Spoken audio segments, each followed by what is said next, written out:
for this, we have come up with projects and models that address community needs. And through this, we have had initiatives to uplift livelihoods. For example, construction of food bridges, coming up with bitumen access roads, a milk processing plant. We have supported relocation and upgrading of the Chiefs camp and complex. And also the dam at Kairini is helping the community a lot. So these and many other activities have helped us to continue building warm relations with the community around us. Mr. Chancellor, sir, I hasten to observe that university education is undergoing challenging times due to a combination of factors. In Chuka University, we have taken firm measures to ensure that we remain on that growth trajectory as set out in our strategic and operational plan. The measures include enhancing income-generating activities, offering market-driven academic programs to attract more students, and refocusing research to increase output. We also disseminate an uptake, improving efficiency in service delivery. And we also embark on digital and blended learning to become major pillars of our business, processing, and delivery. We also adapt to emerging political environment and societal, technology, and legal and health context. I call upon all stakeholders to give support required for these measures to achieve all the intended objectives. Mr. Chancellor, sir, transformation in higher education is demanding actions to compete effectively in the global arena. And we can only do this possibly if we continue to have infrastructure that enable us have international collaboration in teaching, learning, research, and student exegesis. As a council, we are continuing to encourage our faculty to collaborate with leading institutions and centers in carrying out impactful research that address societal challenges.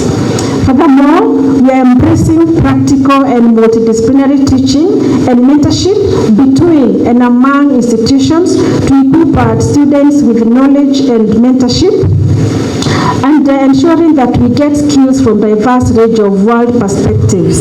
And as the Vice Chancellor mentioned, we have nurtured a number of collaborative exchanges to make sure we are giving our students that advantage.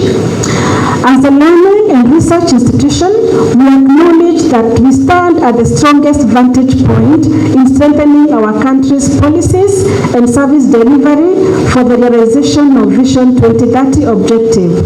This can be achieved if we join hands in improving quality of human capital and innovations. On this front, we wish to extend a warm welcome to our development partners and to complement our efforts in this endeavor.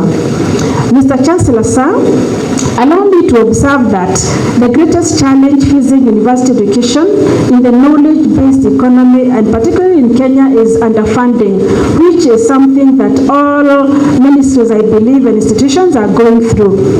With the shrinking budgetary support from government, universities have been left struggling to meet development and operational costs.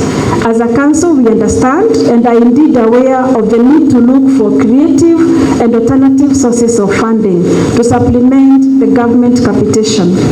To this end, we are continuously encouraging and supporting the university management in diversifying its revenue streams to meet recurrent and development needs. We thus propose to enhance our internal efforts in generating income, and therefore we intend to establish a full-fledged directorate of resource mobilization whose main mandate will be to engage strategic partners who can fund major development projects. The university is keen in mobilizing resources from donors, from the alumni, and research consultancies to supplement the exchequer capitation. I therefore urge the alumni to get involved in the university activities, bearing in mind that we do need this support.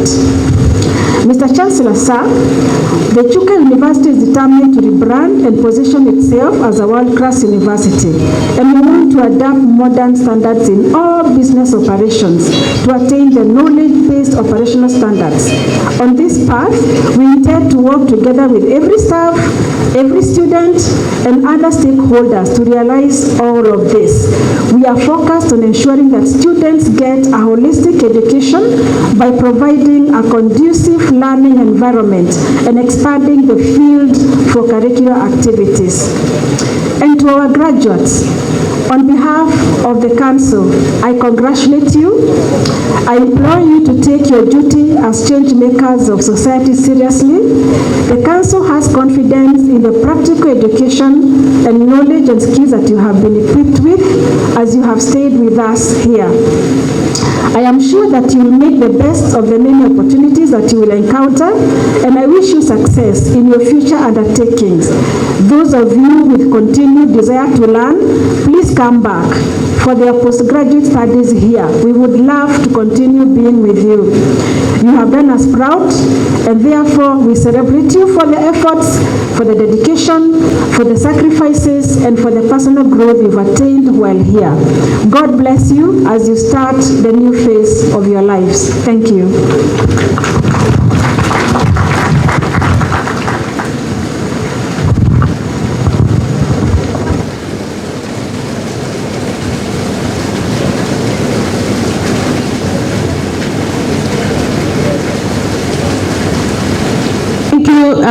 Chairperson of Council. Mr. Chancellor, sir, kindly allow me to invite the Chairperson of Council to come back and invite our Chief Guest to give his speech, and also to recognize Council members who are present. Welcome, Madam Josephine.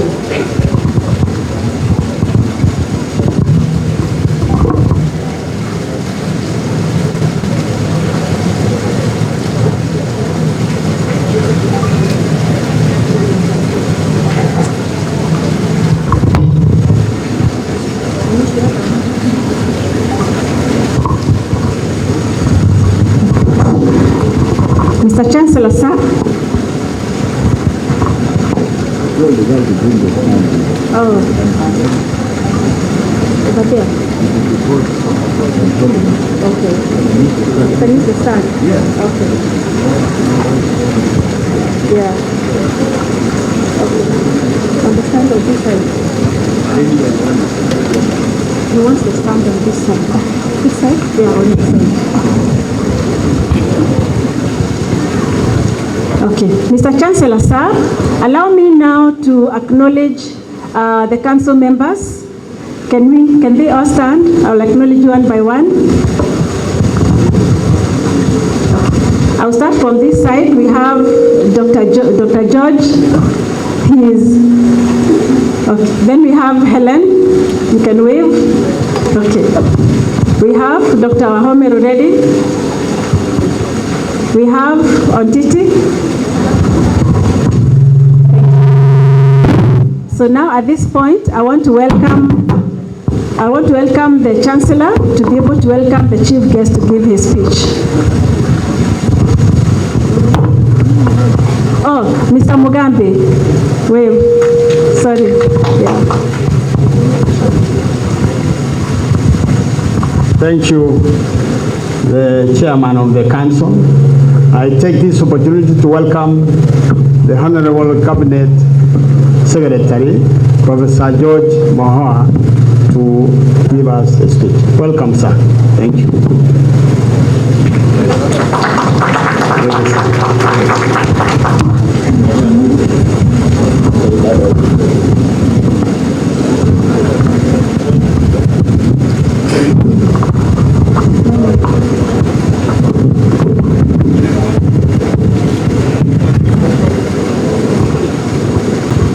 All protocol as observed by many others. Good morning.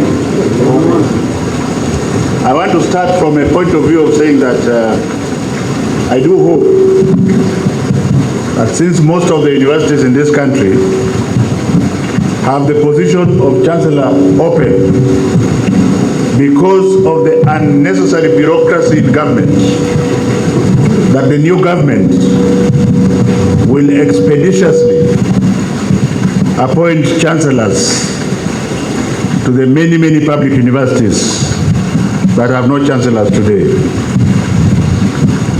Mr. Chancellor, I want to start from the point of view of recognizing Professor Erastus Chuka, someone with whom I have worked for a long time, someone with whom I had a lot of respect until the time he joined politics. And I say so without any remorsefulness, because we must understand that in this country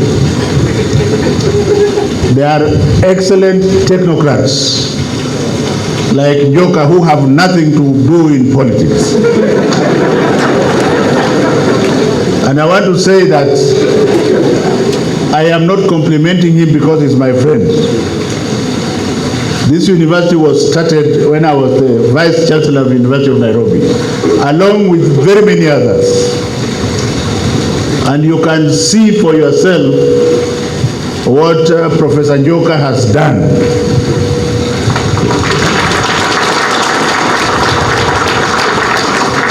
He is not a thief, and he has given the government value for money.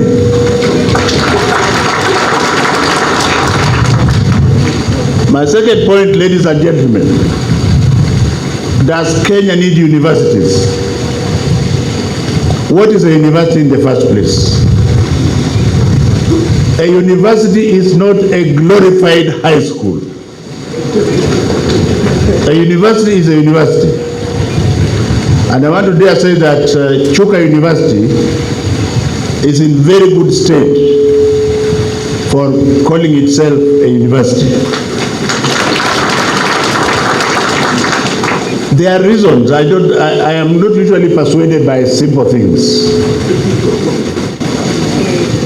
In the country today, we have a very big, fat elephant problem of funding and managing universities. This university has managed its affairs and is one of the very few that is not owing staff, not owing the pension scheme, and paying all its obligations.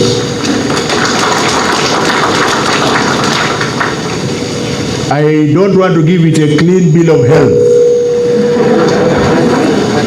If it wants to get into the leagues of international universities, Mama Vice Chancellor, you did not tell us how much is your research fund worth. You have excellent academic staff.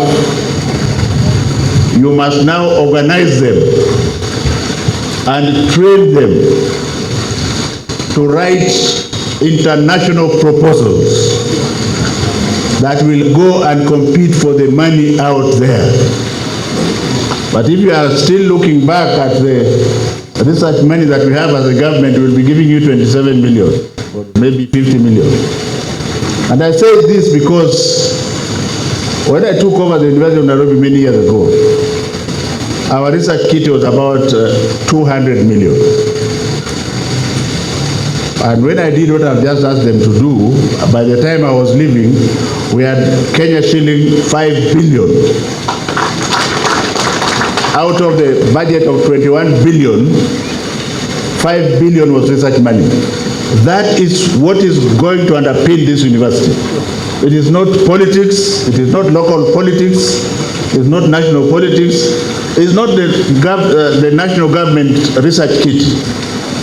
And I think since you have started in a very good state, ladies and gentlemen, that is what I would want to say. And finally, about the university, the greatest disease we have in this country, when a university is created in your area, all the villagers, all your friends, they bring their relatives for you to employ. A university worth its salt is determined by the number of professors and lecturers in that university. And therefore, Chuka is still not the best, but it's in the right direction. Most universities in Kenya have 30% academic staff, 70% non-academic staff. I am not against non-academic staff. But what the hell are they doing in university? Because we have students and you must have teachers first, then the support staff. So Chuka with about 60 to 40 is not too bad, but the ideal is 70% academic staff to 30% non-academic staff. For example, you don't need to come to my office to make for me tea. What do I have hands for? Are we together? So this is not to pull you down, but just to say that you are on the right track and perhaps you should not apologize to anybody. The third thing I want to say about this university, and I want to start with the negative aspects of Kenyan universities. We have too many universities specializing in nothing. A university starts from the point of view of the problem that we are having in this country as a government. We cannot feed our population because of environmental factors. And maybe the scholars don't know that as we kneel down and pray money and preach money, you cannot eat money. As you cut down the trees and make charcoal, when you cut down the last tree and you dry the last river, it shall be too late for us to remain alive. So money is just a means to an end. In fact, money is like manure which is in the store, which is useless. So when I have been told that this university has focused on environmental conservation, I think you shall be blessed, because you have gone precisely where the government needs you. And it is not by mouth. I was telling Vice Chancellor Chuka that this generation is the Z generation. Because we have the millennial generation, which includes the likes of my son, who are about 30 years plus. We have a challenge of Kenyan nationhood. Why are we behaving like an indisciplined lot? Can somebody tell me why? Now I'm very happy because everybody has sat down and everybody is listening to me. But everybody was walking away, wengine wanaenda pande hii, wengine wanaenda pande hii. And then the VC was telling me, oh, maybe they are hungry, maybe they are going to see their parents. I said, that one is for somebody else, not for Magoha, son of Magoha. Because if you have come to your own graduation, there is nothing special about you. You will sit down and graduate or stay at home. And this is a Kenyan disease.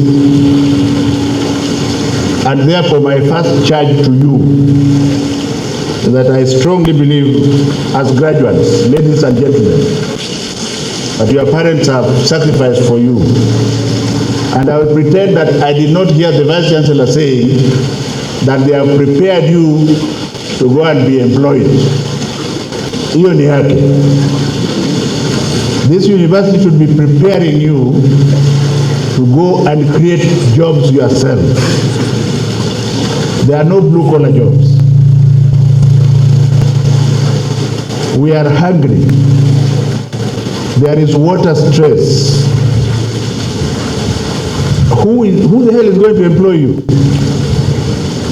So I hope that as you are enskilling this graduate, Mama Vice Chancellor, don't just enskill them to go and get jobs. Enskill them also to create jobs for themselves. And also, I didn't hear you saying that you are training them for beyond the boundaries. I don't mean Saudi Arabia, very firmly, but beyond the boundaries. That you can, now that the world is a small place, you can go and work anywhere else and remember to bring some money back home to support this economy. I think that's the way to go. But having said so, there's a much bigger problem with universities in this country. And I will speak without fear of favor. It is true that universities stimulate economy where they are situated.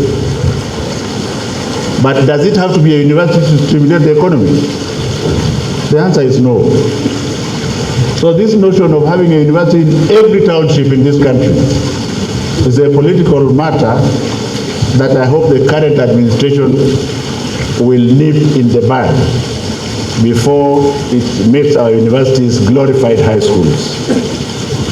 Having been education minister and having been a university manager, I know that when you multiply the number of universities, definitely there will be no funding for them because there are so many.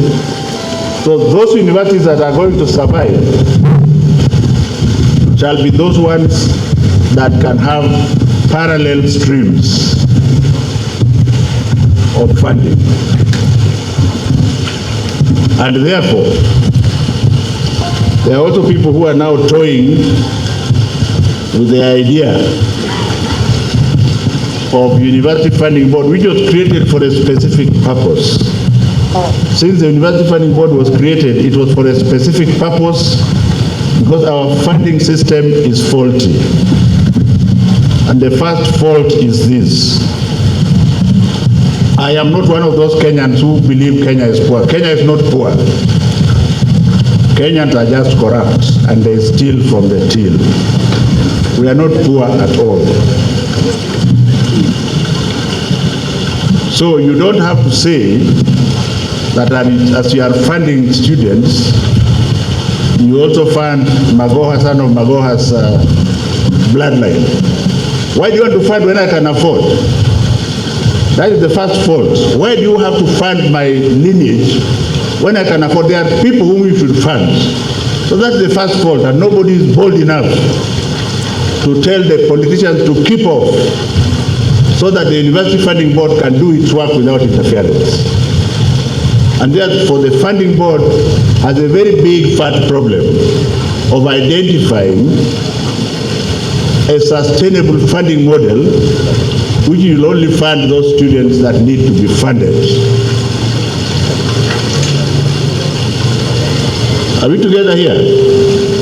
Because if you give my lineage money to go and pay, they'll go and use it to drink, and yet there are some children who require that money. The second point is this: the 16,000 shillings that was created is over 30 years ago, and please let us have a life. Let us be realistic. The value of 16,000 shillings 30 years ago is about 100,000 shillings. So I'm asking the Vice Chancellor, why are they so afraid to sit with their children and negotiate facts eyeball to eyeball? You want to bring politics in something where there is absolutely no politics. For the 3.5 years that I've been here, I have not seen a Vice Chancellor who has been bold enough to engage the students to say, you see, can we now agree that this contribution from the parents will be moved from 16,000 to 30,000? You don't bulldoze your way by saying you are going to take it to 48,000. But the students are also being most unrealistic. When I came and I was employed about that time, my salary was 6,000 shillings as a lecturer. Is there a lecturer in this group? The salary is not 6,000 shillings. So can we get a life as Kenyans and be serious about protecting our universities? Because every university is saying, oh, extra funding. There is no more funding coming from the government, and let me tell you why. First of all, the government loves the basic education sector, and I can tell you why. There are about 14 million children there. So you don't touch them. And the government is already spending close to 30%, 25.9% of the budget on education. That's why I was telling my colleagues, don't go on strike now. Give this government time to settle down. Please give this government time to settle down. I'm not a politician and I don't care about politics. But I love my country.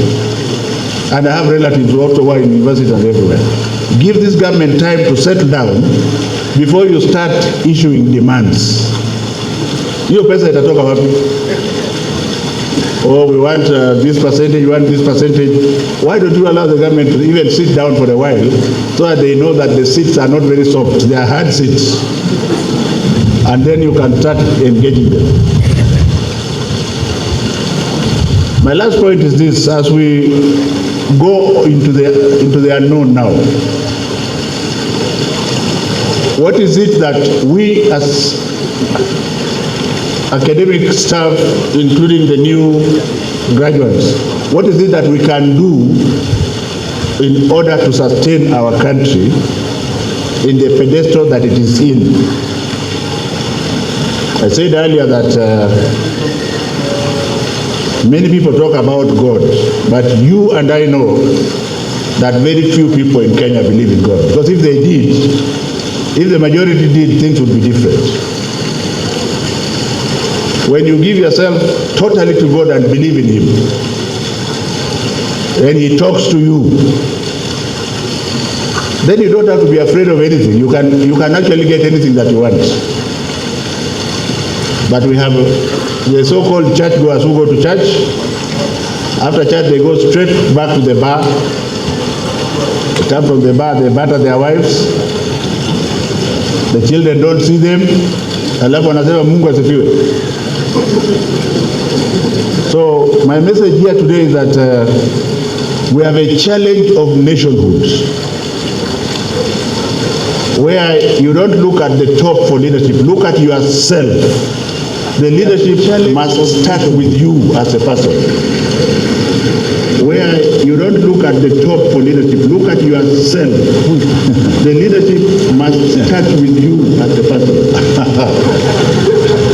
That's very interesting. So, ladies and gentlemen, instead of boring you, my charge to the graduates is that don't sit at home. I have been to all parts of the world. As a Vice Chancellor, I visited over 300 universities across the whole world. Every job is important. Washing a toilet is important. Being a security guard is important. As long as you have money to keep your body and soul together and to help your family. I have seen so many Kenyans in Japan, in the US, in UK, in Australia, doing every job in this world. When they come here, they don't even want to be associated. Oh, you see, I'm a graduate. I was reading a few days ago. I'm a graduate of 1, 2, 3, but I'm working as a watchman. You are a stupid idiot.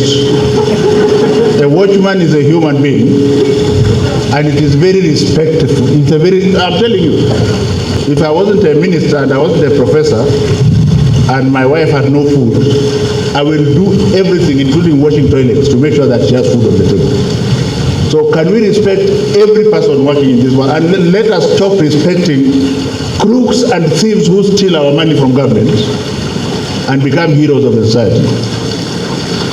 I would like to salute my colleagues, the lecturers and professors, and also to tell them what I told the teachers last week. Stop valuing yourselves in terms of money. You are far much more precious than money. Who has told you that you are worth a few shillings? Mapambano can still be there, but stop valuing yourself, for heaven's sake, that you are worth. When I came back to work for my country, I left a job of 237,000 shillings and came and earned a job. I took a job of 6,000 shillings. How do I look before you? How do I look? Did I make a mistake? No. So let us put our country first. Let us also listen to, there's something good that this new government is talking about. Let us stop being consumptive. Can we also save? And when you are saving, you don't have to save a lot of money. Just save something. Are we together? But we consume everything. It's like people who drink alcohol. When they have 10,000 in their pocket, they can't sit down until it is gone in the bank. The man is telling you, let's go, let's go, let's go. Tell the man to shut up, take it to the bank. So that is my advice to you, ladies and gentlemen. It's most likely that this will be one of my very last acts. And I think, having worked in the university, I'm going back there. And there is nothing better than seeing the people that you brought up doing better than you. Start with whatever you can lay your hands on. Don't go and burden your parents and relatives. If you can be a messenger, start from there. The danger with the Z generation that you are, you don't want to start with, if your father has a car, you want to buy the same as him. Find out how many years it took him to get there. And having spoken to you from the bottom of my heart, I hope some of you have picked a few things. We have a challenge of our nationhood, a challenge of our identity, a challenge of our values, and you have a lot to do with how this country is going to be over the next 50 years. Do you want to give up? So if you see somebody cutting a tree and making charcoal, you can do what they call a citizen's arrest. Are we together? Because it is extremely serious. If you must look for firewood, why don't you prune some trees and leave the other standing? If you have gone to Kitui and other parts of this country, you'll find that rivers are dry. And you'll then find that the most important thing in your life is not money, it is water. And some idiots think water comes from the rain. The rain starts from down here. Are we together? Asanteni sana, Mungu awabariki, and I want to thank you for having invited me to come.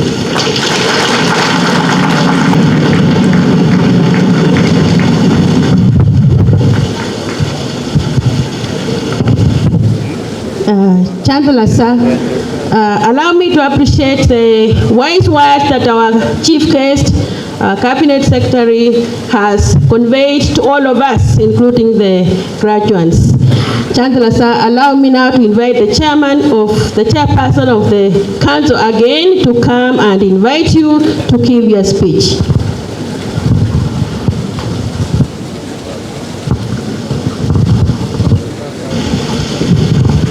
Thank you, Vice Chancellor. I now want to take this opportunity to invite our Chancellor to come and give his speech. Dr. Julius Rotich.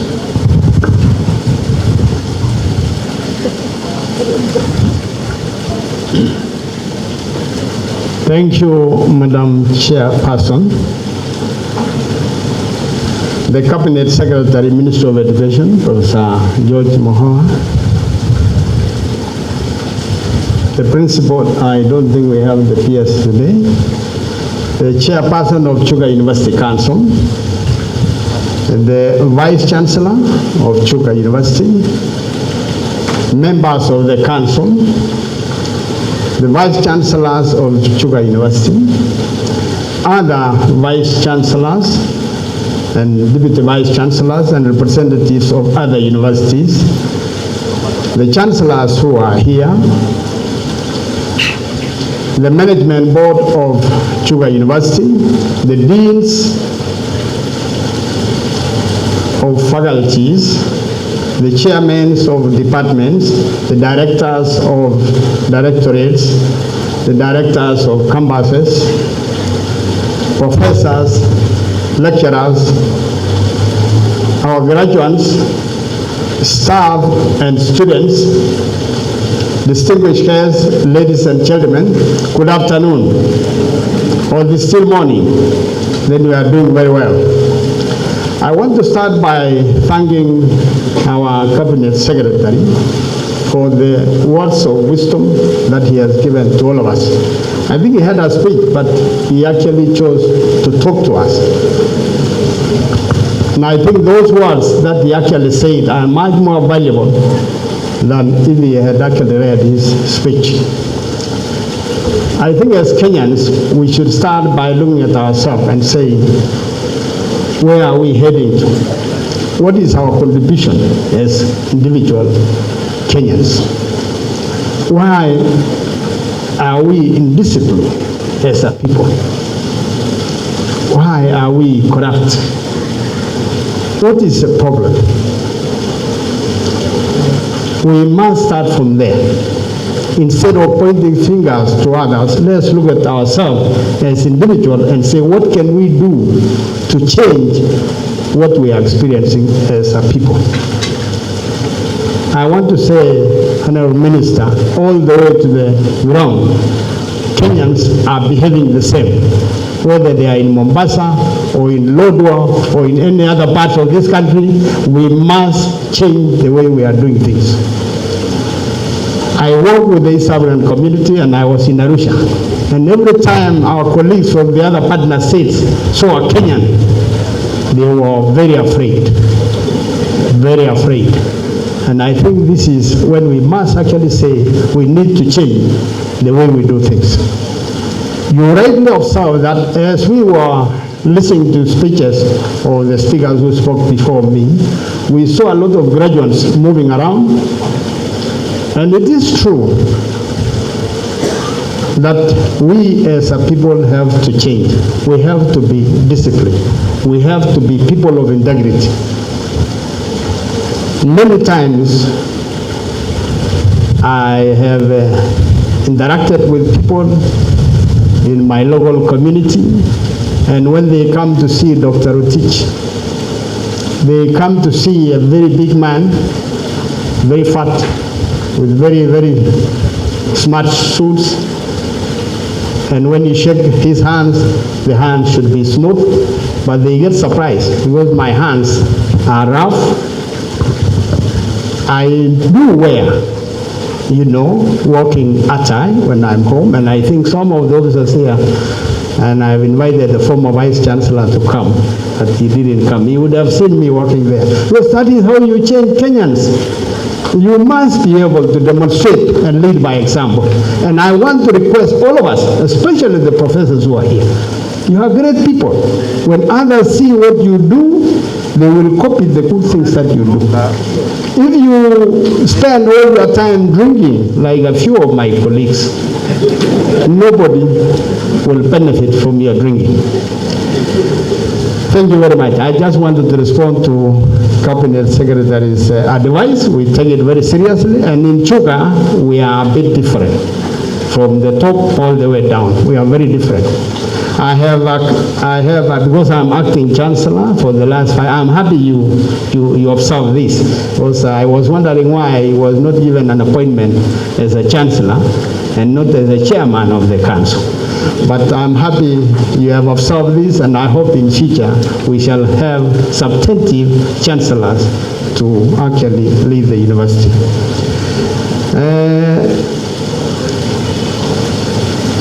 I want to read this speech so that I don't speak a lot. I'm delighted to once more join the great family of Chuka University, the only prophetic university in the world, on this auspicious occasion to preside over this 11th graduation ceremony. I take this singular opportunity to appreciate our distinguished guests, partners, and stakeholders who have set aside their time to be with us. I also wish to congratulate our graduates who have worked hard to ensure that they complete their studies successfully, and they have been able to enable us to be here today because of that effort. Suddenly, their hard work, determination, and prayers have finally borne free. I sincerely thank the parents, the guardians, and the sponsors for the immense support extended to them to pursue their studies to completion. To our graduates, we are here today to affirm your successful training and the skills you have acquired. It is my great hope that your sacrifices and efforts over the years will bear fruits as you open a new chapter in your life. May you now go forth with great courage and determination to succeed. Remember that life is a chance, and the person who goes furthest is the one who is willing to dare. I challenge you to dare and start a fruitful life. What you can do, begin it right away. And you have been given very good advice, because you don't have to wait for somebody to employ you. Just create employment for yourself. For those of you who will be lucky to get employment, that is fine. But may I tell you, if you are self-employed, you will be earning every day. If you are going to be employed by somebody else, you will be waiting for a whole month before you are paid. And I think there is a lot of difference to those who earn every day. And that is why some smart businessmen are getting richer and richer because of this engagement. For those of us who chose to be employed, we have stayed where we were for many years. Let us not envy those who actually chose to do business themselves. Let us do it. Let the young ones also embark on this and work. Ladies and gentlemen, allow me to observe that today's theme, leveraging university education for a knowledge-based economy, augurs well with one of the striking attitudes of the advanced economies during the last decades, which is strong growth in demand for university graduates and research. We are witnessing a long-term increase in the demand for both university graduates and research, which has helped transition advanced nations towards knowledge-based economies. Formal education, lifelong learning, and fundamental research are central to economic progress in the New World Order. All levels of education in Kenya, including the new and rolled out competency-based curriculum, are important to the knowledge-based economy, and all are worthy of our attention and support. Our focus here is on universities, which through advanced education and research have special roles in allowing Kenya to attain wealthy and high standards economic status.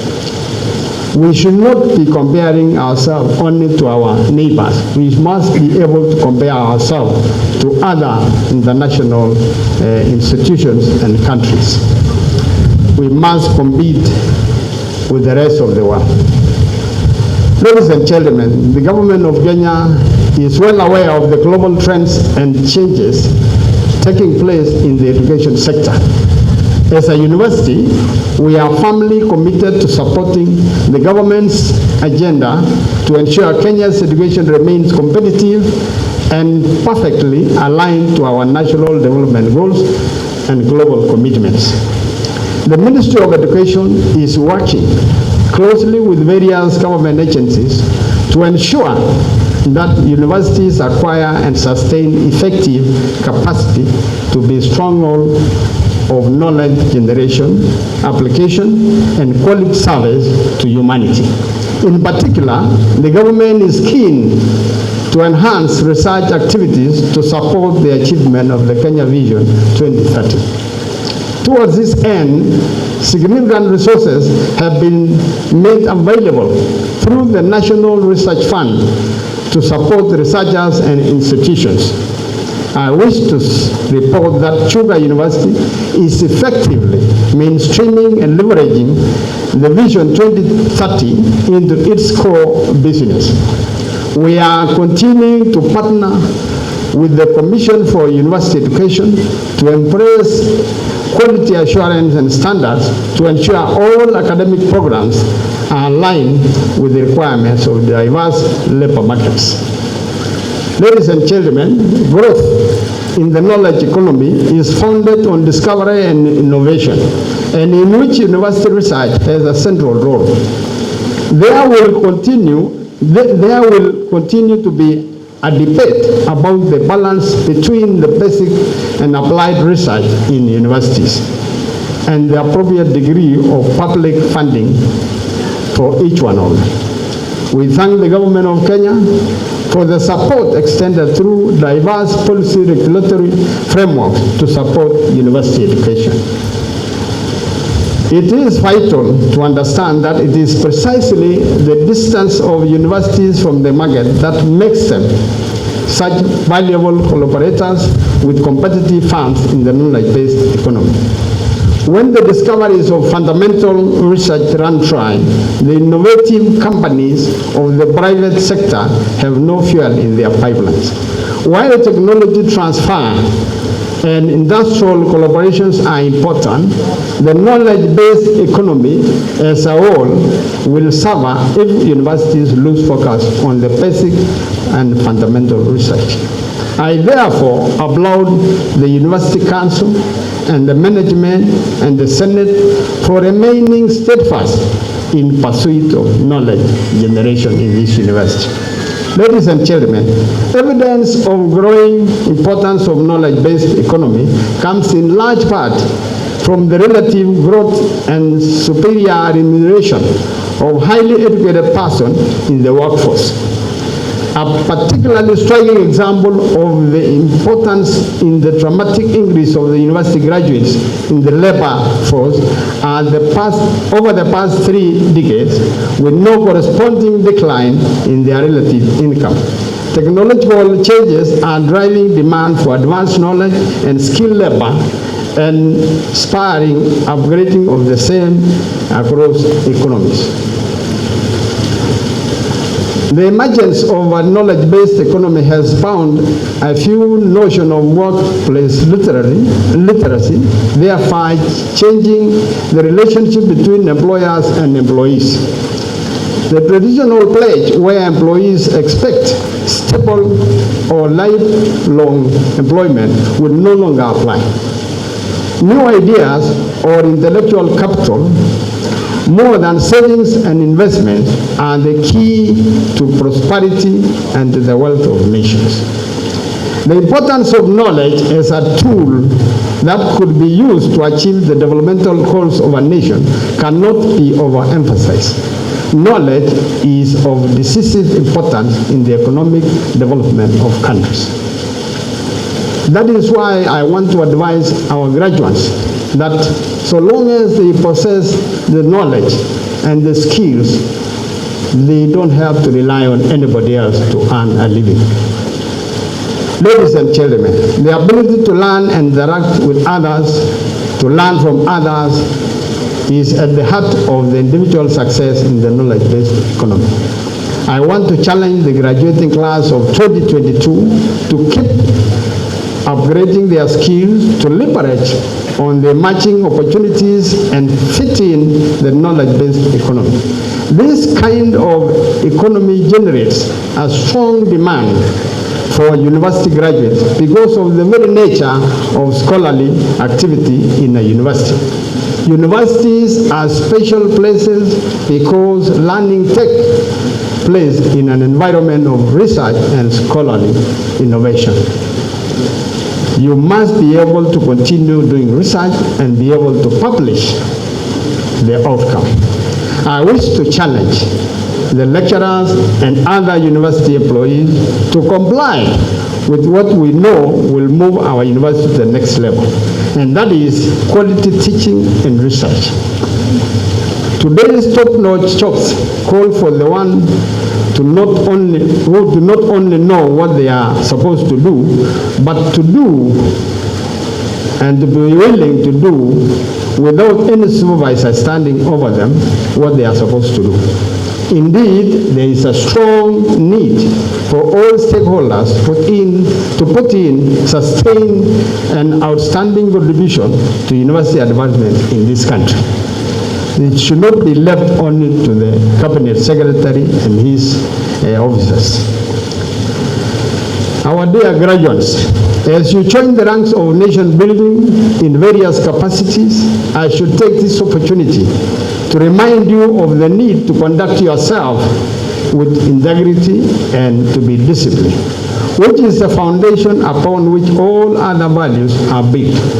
and is currently under great threat in our country. We have continuously told everybody that Kenya is 80% Christian, and I think the CS has been very, very, very clear on this. If we were really even 30% serious Christians, we could change this country. We must be able to change this country by doing what is right. I want to inform you that once upon a time, I worked with the Kenya Anti-Corruption Authority, and when we were there, we were not very keen on arresting people and jailing them. We were very keen on educating people about the challenges that are brought by corrupt behaviors. We were very keen on actually making sure that we involve the public in the various things that we are doing. At some stage, we decided to move out and even arrest the people who are committing those crimes, even, on the ground. This is where we as Kenyans, we must be able to move and make sure that we change where we are. In all your endeavors, remember, so much depends on your reputation and character. These are very important, your reputation and character. Therefore, strive to be brand ambassadors of Chuka University. Wherever your career takes you, I urge you, each one of you, not only to follow the rules in your workplace or where you are engaged, but to also establish and firmly follow your own sacred principle. As I conclude, I would like to once again thank everyone that has contributed to making this day a success, and wish all the graduates a lifelong, wonderful experience and a great fulfillment.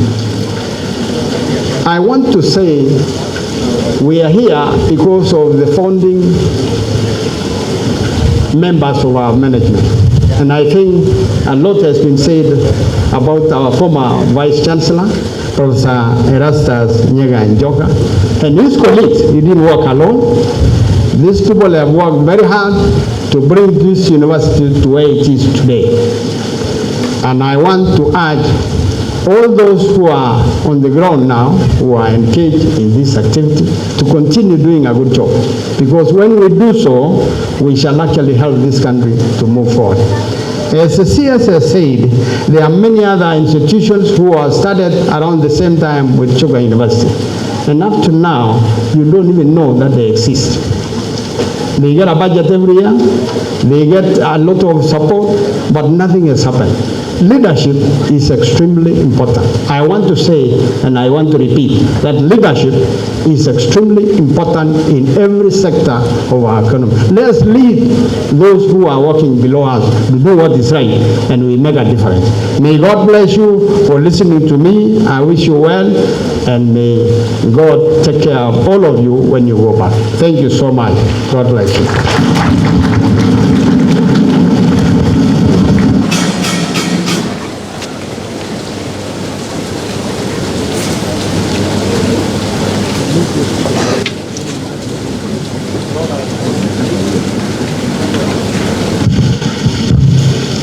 Mr. Chancellor, sir, allow me to call upon the Director of the Board of Undergraduate Studies to present candidates who qualified for award of academic excellence scholarships, as well as those who qualified to be inscribed on the Vice Chancellor's Roll of Honor for outstanding academic performance.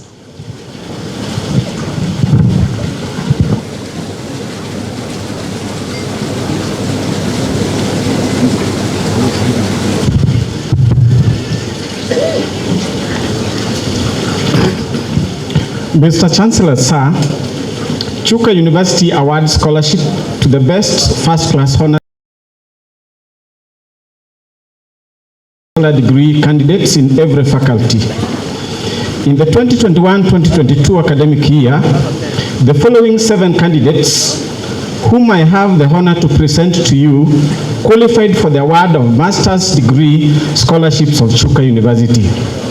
I now invite them to rise, come forward, and receive the Academic Excellence Scholarship from the Vice Chancellor. Pauline Wanjiku Kariuki, Faculty of Business Studies, Area of Study, Bachelor of Commerce. Liz Mrugi Wawira, Faculty of Education and Resource Development, Area of Study, Bachelor of Education Science. Mary Wakarema Gidenduka, Faculty of Environmental Studies and Resource Development, Area of Study, Bachelor of Hotel Management. Kennedy Nyaga Eta, Faculty of Agriculture, Area of Study, Bachelor of Science in Agricultural Education and Extension. Amos Mutambi Muse, Faculty of Humanities and Social Sciences, Bachelor of Science in Economics and Statistics. Teresia Njeri Mbudia, Faculty of Science, Engineering and Technology, Area of Study, Bachelor of Science in Mathematics.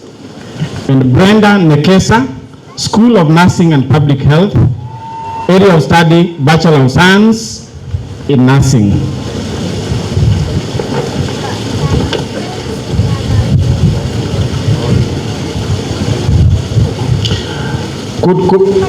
Could those whose names have been mentioned hurry up?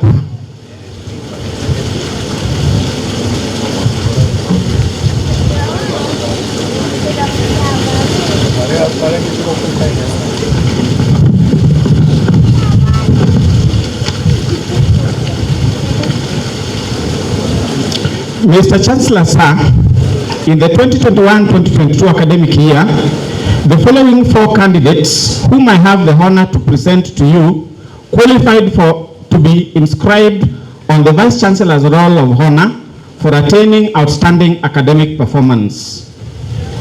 I now invite them to rise, come forward, and receive the Academic Excellence Certificate from the Vice Chancellor. Geoffrey Gaduku Mugure, Faculty of Business Studies, Area of Study, Bachelor of Commerce. Mary Wakarema Gidenduka, Faculty of Environmental Studies and Resource Development, Area of Study, Bachelor of Hotel Management. Amos Mutambi Muse, Faculty of Humanities and Social Sciences, Area of Study, Bachelor of Science in Economics and Statistics. Irene Wambui Muturi, Faculty of Humanities and Social Sciences, Area of Study, Bachelor of Science in Economics and Statistics.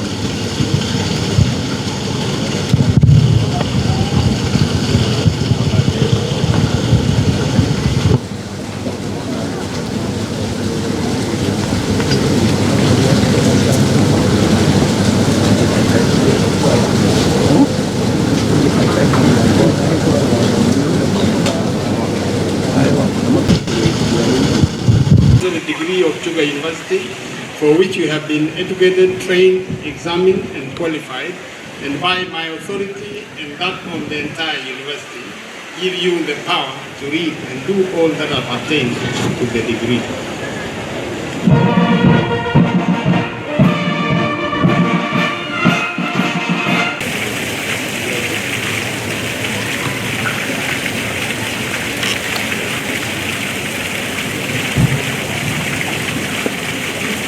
I admit you to the doctor of nursing degree of Chuka University, for which you have